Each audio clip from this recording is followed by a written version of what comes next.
On this Global Day of Action on Military Spending, I speak to you across many miles. I speak to you without knowing who will hear my words. I speak to you without seeing your faces, hearing your voices, or knowing your names. But I do know I am speaking to friends, for we are never strangers when we share a common cause. We are never far apart when we are united by the same quest. You and I are drawn together today by our desire to change the world's insane addiction to excessive military spending and to build a better future. You and I share a commitment to rewrite a story of humanity, a story that is sometimes triumphant, sometimes tragic, and nearly always violent. You and I are partners in the struggle for peace. My country, Costa Rica, has shown what a reduction of military spending can do for a society. In 1948, my country made a voluntary decision that no other country had ever undertaken, to abolish its army and declare peace to the world. By doing this, my country promised me and all its children that we would never see tanks or troops in our streets. My country promised me and all its children that it would invest not in the weapons of our past, but in the tools of our future. Not in barracks, but in schools, hospitals, and national parks. Not in soldiers, but in teachers, doctors, and park guards. My country promised to dismantle the institutions of violence and invest in the progress that makes violence unnecessary. Quite simply, my country invested in its people.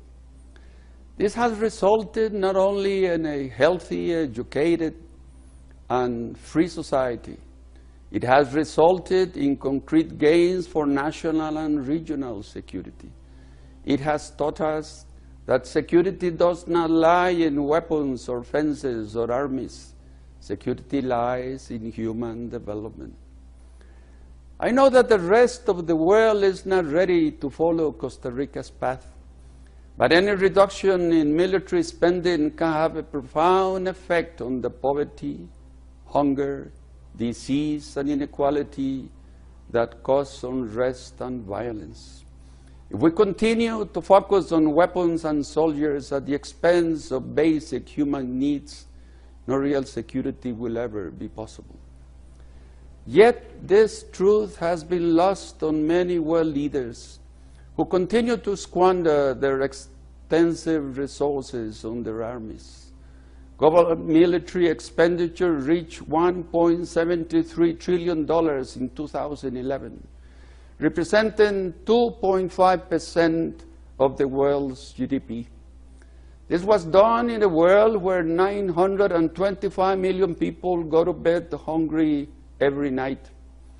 This was done in a world where 16,000 children die every day of hunger-related causes. This was done even though a fraction of these funds could equip all homes with electricity, achieve universal literacy, and eradicate all preventable diseases. Such an act is not only foolish, it is immoral. Eleanor Roosevelt once asked, "When will our consciences grow so tender that we will act to prevent human misery rather than to avenge it?" I'm afraid that we must answer her, not yet, not yet. But despite all of this, this is a day of promise, not a day of despair. For hope is among us when people are all over the world gather together to call for change. Hope is among us when men and women from every country and every background recognize that the tools to change the world really are within our grasp. Hope is among us when we are willing to dedicate our time and energy to writing a new story for humankind. May this Global Day of Action renew that hope in all of our hearts, and may it bring us closer to the time when peace and not violence will become the birthright of our sons and daughters. Thank you very much.